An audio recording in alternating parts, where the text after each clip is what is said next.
ओम शक्ति पराशक्ति। एक उत्सव के मनाए जाते वक्त और संचालन के वक्त बाधाएं आएंगी ही। अनावश्यक कोलाहल भी होगा, चोर भी होंगे, भक्त भी होंगे। मनुष्य मन की दिशा परिवर्तन करने और दिव्यता की ओर ले जाने के लिए ही है उत्सव। ओम शक्ति पराशक्ति। दिव्य श्री गुरु के चरणन को सहस्र कोटि शरणागत नमन। शक्ति, आइए चलकर उस राजकुमार से मुलाकात कर इस समाचार को बताकर आते हैं, ऐसा तिट्टकुड़ी के शक्ति शिव कुमार ने कहा। उसे सुनकर शक्ति वेणुगोपाल, किस राजकुमार के पास, किस समाचार को, थोड़ा समझ में आने लायक बोले। चले निकले, बातों का सिलसिला जारी रखते हुए चलते हैं, ऐसा तिट्टकुड़ी के सेवादार ने कहा। तंजावुर के राज परिवार से आने वाले एक सदस्य तंजावुर के राजमहल में निवास करते चले आ रहे हैं। नाम के तो वे राजकुमार हैं, पर उस महल के एक कोने में गरीबी में गुमनाम सी जिंदगी जी रहे हैं।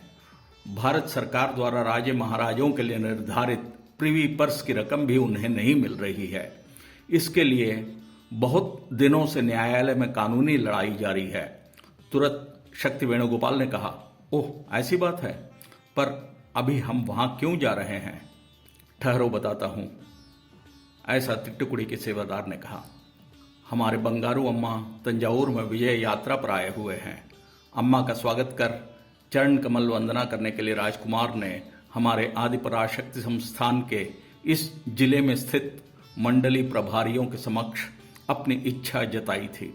प्रभारियों ने बंगारू अम्मा के पास इस विषय को रखा था।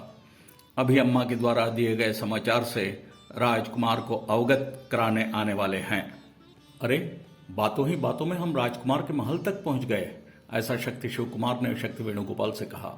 किला और राजमहल बनाकर जीने वाले राज परिवार के उस राजकुमार की जिंदगी की हालत देखने पर किसी भी व्यक्ति का हृदय द्रवित हो सकता था। इतनी गरीबी और तंगी की अवस्था में उस राजकुमार का जीवन यापन हो रहा था।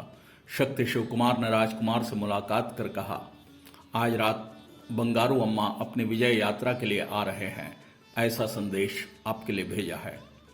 ओह ऐसा, बहुत खुशी हो रही है, कहते हुए राजकुमार ने अभिवादन के तौर पर हाथ मिलाने के लिए अपना हाथ आगे बढ़ाया।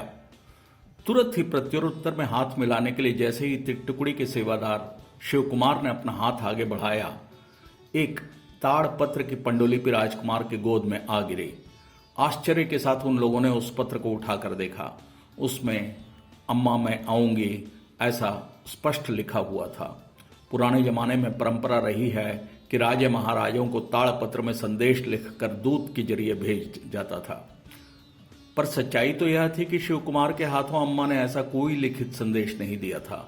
पर यह ताड़पत्री आकर गिरी तो कहां से, ऐसा सोचकर राजकुमार और दोनों सेवादार सभी आश्चर्यचकित थे।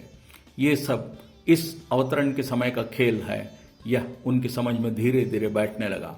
राजकुमार माता के अवतार बंगारू अम्मा के चरण कमलों की उपासना कर गौरवान्वित महसूस कर रहे थे।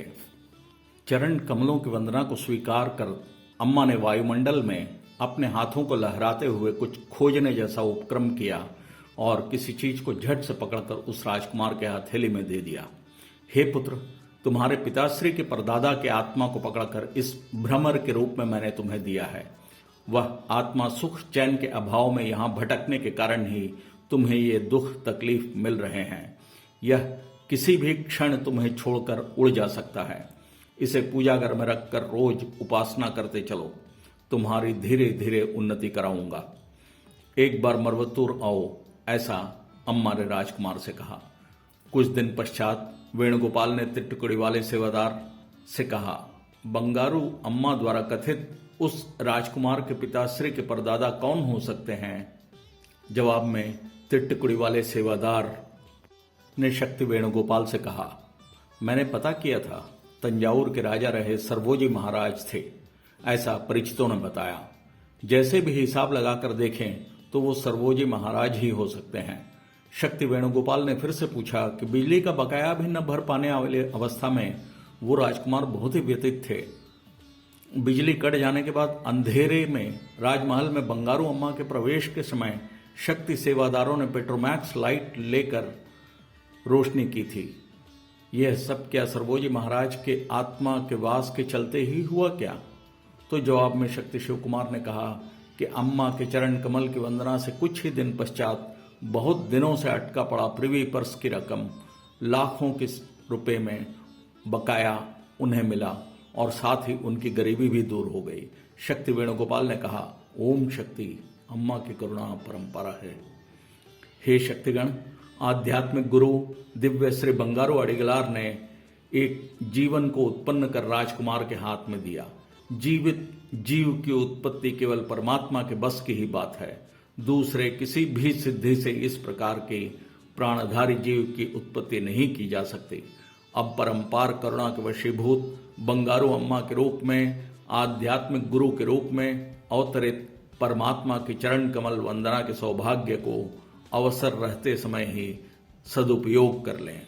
आध्यात्मिक गुरु दिव्य श्री बंगारू अम्मा के चरण कमलों की उपासना कर गुरु कृपा और श्री कृपा प्राप्त कर सुख समृद्धि के साथ जीवन की घोष करते हैं। चलिए शक्तिगण, ओम शक्ति।